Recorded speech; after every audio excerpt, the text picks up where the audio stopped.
Welcome back to my workshop, dear friends. This is Jeannie, and I'm working on my T.Cohn 1948 houses. As you recall, I've got two of these to work on. The other night, we sorted them and we cleaned them. Tonight, we're going to start painting on them, see how much painting each one needs, and I don't know, get a good start on it, if not the whole thing. I've got Grandma here with me, so let's get our fingers in the paint and get something done here. Okay, we're going to talk about painting tonight and do a little painting, but first I want to do an update on my houses. I want to tell you, first of all, I've named my houses. Instead of House A and House B, I've named House A Annie Mae. I had a dear aunt recently passed away from cancer, and that was her name, Annie Mae. House B, I'm going to call Betty Lee. I have a very good friend, been a friend with me a long time, and her name is Betty Lee. So I've got Annie Mae and Betty Lee. This is Annie Mae. And Annie Mae, as you recall, I was working on taking the adhesive off up here, the stickiness from some tape, and I showed you how I was going to do that. And really it doesn't look too bad, but I do want to give you a warning in that I got a little too carried away and I lost a little bit of the graphics, a little bit of the paint right in here. And so I want to give you a word of warning to be very careful of that. I lost a little paint right in here, so I'm going to do a little touch up. And also down here I lost a little bit, so now I've got a little touch up to do there too. So that will be the first things that I work on. Otherwise it worked okay. So just be careful. I think the issue here was that tape was newer tape, and so the sticky part didn't want to come off when I had done that technique before on other houses. That adhesive had kind of dried out, was stiff on there, but on this house that was still pretty sticky. And I actually, like I said, removed a little bit of the graphics on there, so be cautious of that. I wanted to give you that warning. So I also, before I paint this, I've got one more thing I want to do. Now this is the bottom floor to my Annie Mae house, and the Annie Mae house is the one that's in a little better condition so far. But this floor is a little warped. You can see there's a little bend in here. And I have straightened out ceilings and I have straightened out walls, and I've showed you how to do that. I have not straightened out the floor yet on a house. So I'm going to do that and let you guys watch and learn on how you would do this. The first thing you're going to do, since we're going to be pounding on this side, and we want a piece of wood here in order to protect it as we pound, but I'm also going to put a piece of wood underneath to help cushion it. For one reason, I have a metal table here, and I don't want to be like pounding metal against metal. I think that will scratch up and cause some issues, and I want it propped up. So I'm going to pound this way with my piece of wood underneath. Now both of these pieces of wood are leftover scraps from our hardwood floor. Now you don't have to use that, but that works good for me. These are scraps. They're not real big. They're nice and hard. They're not very wide. And they're easy for me to store and use. But you could also use like a 2x4 or anything else, a nice solid piece of wood.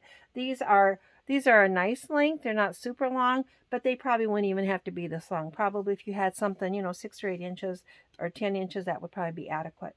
So I've got wood underneath and wood up here, and I'm going to pound because I want this to go down. I'm going to pound that way to force that down. And I use a rubber hammer for that. And this is my rubber hammer, and it looks metal, but it's not. It's a very hard rubber. So I'm going to pound a little bit here on camera, and I start doing it gently. And then I pound harder and harder and harder till I get that where I want it to be. Now, some of this I'll do off camera because it gets a little loud when you're pounding metal, but this is the technique that I will do, just exactly like that. I can also put this up here on this edge. See, I don't know, can you see that edge is kind of bowed up there? Yeah, I can put that board right against that edge and pound that edge down nice and flat too. So I will be doing both of those things. Start gently, and then harder and harder and harder until I get that in the shape I want it. And then we'll look at it and see how it is. Okay, look at this. That is considerably straighter than it was. Not near as bowed up as it was. There's a little bit of bowing yet back here. So I'm going to try this technique, I think. Put the board on there, turn that over, and then can you see how that's kind of bowed along there?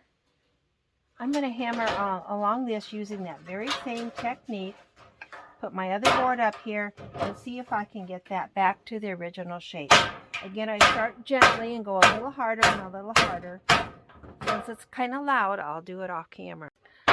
Okay, this is much, much better than it was. So your goal on this, remember, is to try to determine what the original shape was and return it to that original shape. So if there's any bends or bows or dents, see if you can return it back to the original shape that it was. And this is much, much better than it was. I'm very happy with that. Now, it's not perfect, but remember, this house is like 75 years old. So to even have it at all, is like, it's just awesome to have it, and in as good a condition as it is, that's just amazing. So we're just going to spruce it up a little bit. I just got it straightened out a little bit, so I am much, much happier with this. Sometimes you can even kind of use your hands and bend it stuff back just into the way to the right shape, but be careful, because remember, the metal is sharp. You want to be sure you don't get cut. All right, I am very, very happy with that. Let's go ahead and paint a little bit. Now, I use several different methods and techniques to repair these houses when it comes to restoring paint. And I'm going to show you this easy one first. I think this is going to work. If not, I can wipe it off and try it again. But this is a Sharpie marker, and it's about the same color as this green. This is from my Betty Lee house, and there's a little tiny scratch right here. This piece is in really good condition, but there's a little tiny scratch right there, and I'm going to just try to trace over it with this green and see how it looks. If I don't like it, I can take it off and redo it. I can mix up regular paint. But let's try that. Sometimes if you put it on there and then kind of smudge it with your finger, you get a very good effect. And I do think that's pretty good. I bet you guys can't even see the scratch. Now, if I don't like that, I will wipe it off, and when I mix up green, I'll try just to recolor that a little bit. But it's not too bad. That is one of the ways that I work to repair these little scratches. Okay, so my advice on painting is I'm going to start with white, and what that means is once I get my white mixed up and I work on it, I'll probably go through every piece and look at the white on every single piece. And while I've got white paint on my palette, I'll go ahead and try to touch up the white on every single piece. Now, because these are older houses, you don't want to use bright white. I do have bright white here, but I use this buttermilk a lot, and it's a little bit of a creamy off-white. I use that a lot. Always shake them up, and then I put a little dollop down here on my palette. I've got the buttermilk, and I've got the bright white, and probably somewhere in between is what I'm going to end up with. Now, I'm going to just start by mixing them up a little bit. This paint dries a little bit darker than it is when it's wet. So if it goes on a little bit light, I'm not concerned about that. And a lot of times it takes more than one coat. So I took a little of my bright white, and then I mixed just a little bit of that buttercream in there. So now I've got even a little bit paler. I'm sure you can't tell the difference. But let's see how it looks up here on this white house here, on this part that needs touched up. I've also got my little tiny brush out tonight. Sometimes I use a bigger brush, but I knew that some of these areas were really small, so I got my little tiny brush out tonight to use. That looks like a good match. Now, because you're going to probably do more than one coat, you're not going to be real concerned, and I really won't know if it's a good match or not until the paint dries, because it'll dry just a little bit darker. So I've just done a little touch up there, and I'm feeling pretty good about that. I'm going to touch up, there's a few little scratches up here. I'm just going to touch the end of my brush to that. Just, my goal is, this house doesn't have to look brand new. It's 75 years old. But if I can see a little scratch and I've got the right color of paint out, I'm going to try to touch it up and make it look as good as I can. That's what I always try to do. Make it look as good as I can with the resources and the talent that I have. My talent's minimal, my resources, well, I can buy paint and brushes. I don't have unlimited resources, but, paint's not expensive, and it just takes a little tiny dab. And honestly, it just takes a few minutes. This piece is going to be done in just a few minutes. Of course, by the time I do all the white on both houses, it's going to be just a little bit of time investment. But each piece in itself just doesn't take that long. The other thing I do often, and if you watch me paint, I do this a lot. I'll put a little paint on, and then I'll come back with my finger and just kind of tap it. Just kind of blends it in a little bit with the surroundings a little bit. So I don't suppose you guys can tell, but those areas, especially over here, all look really good. This one here is going to need a little more work. I've kind of covered up that gray a little bit. And something I am going to do on that, I'm going to try, when that paint's dry, I'm going to go see if I can draw over that with just a lead pencil. I've got a lead pencil up here. I'm just going to try to draw over that gray and see if I can fill that in. But it's got to be good and dry, otherwise I'll actually literally scratch the paint off with my lead pencil. And then, you know, then I didn't do what I wanted. So I'll be careful about that. So now I'm just touching up any little tiny little areas that look like that they've got some paint on. And that helps to preserve the graphics. Sometimes I have to check with my finger and make sure that's not like a slot or something, and it's not. So something like that where there's quite a little bit of metal showing behind, that's probably going to take 2 coats of paint. And again, then I can kind of color correct with my second coat of paint. All right, I'm going to work on these. And I'm also going to put a coat of paint here on these windows wherever it's grubby. So I'm just going to let you guys watch me work on this particular piece. And then I'm going to come back and show you another technique on another piece when this little dot, dot, dot work stuff doesn't work out.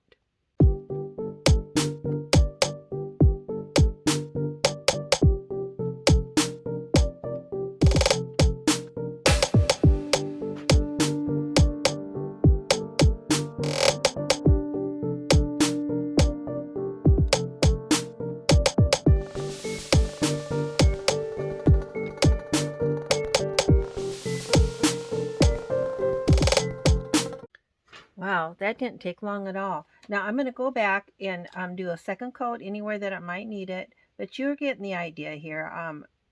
Just try to color match. Don't be afraid if the color doesn't match exactly. You can come back with your second coat and make it a little different color. And just take your time and dabble it a little bit here and a little bit there. Now, I saw somebody posted one day and they said, oh, you know, there's no sense trying to make these look brand new. You know, I'm not trying to make this look brand new. I see this as more of a facelift for a beautiful, almost a piece of art. So I'm just kind of sprucing it up a little bit, not doing a big overhaul on it, just kind of touching it up here and there to make it look as good as it can. Okay, I am going to go through and do all these pieces white, but I want to show you one more technique. All right, here I am in my workshop again tonight, and I have got my grandson Dane with me tonight, and Dane's got a couple things he wants to show you. Go ahead, Dane, what do you want to show them? So first we have this grandpa, and what's his name? I call him Grandpa Joe. This is Grandpa Joe. And then we have this tall man. That's like a plane conductor. I haven't told Dane yet, but that's Mr. Renwall. He's a Renwall man. Renwall. Then we got this little ghost guy. And then we got your favorite person, the grandma. Yay! Thank you, Dane, for showing us that. Here's what I'm working on tonight. This is my Anna Mae house, and this is my Betty Lee house. And Betty Lee has got quite a bit of rust here on the patio, and I want to replicate this pattern down here. They should be the same. This one's a little more faded, but all those blocks should be the same. So I've been thinking about how to do that. And what I'm going to do first of all is sand it with a fine grit sand. Then I'll wipe it off with rubbing alcohol to get all that grit off of there. And then I have traced with tracing paper this actual pattern up here. And I've numbered each of those blocks. I just put my parchment paper up there and traced it. And then I made another copy of this, and I cut each of those little blocks out. And here they are. They're kind of out of order, but there they are cut out. So Can you after tell them about me? So after I sand this, I'm going to paint this kind of an off-white. That will be my base primer color. Then I'm going to trace these blocks on here in the same pattern that these are. This will be my pattern. And then I'll paint those in with the colors appropriate as are on there. As I said, I've got my grandson here helping me today.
lost my little helper for the day. He was a lot of fun to have around.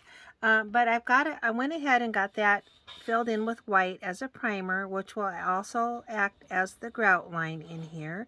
And I've traced those little pieces on there. Here is what my original looked like. I traced those little pieces, cut out those little pieces, and traced all those little shapes and sizes on there. So I think this is ready to paint. Now, I'm not going to lie, this is probably one of the bigger areas that I painted on a house. But I'll make this match this green here. This will be a gray. I'll fix this in here. And then all of these I'll color appropriately using my other house as a guide. I have my colors out here on my mat, on my palette. I've got yellow, green, black, brown, and white. And I'm going to start up here and touch up this one. There's a little bit of rusty up here. And when I have that color mixed up, I'll probably do the similar ones. This color is kind of similar, this green. And I'll just fill in on the way down, mixing and matching those colors as I go.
Okay, for this box, it corresponds to this one on Annie Mae. But notice how it's like the color of this one up here, similar. Almost got a reddish, pinkish tint. And look on the one that's got a little brighter color, how red that is. So I'm going to make this kind of match this. It's going to be kind of a dark red.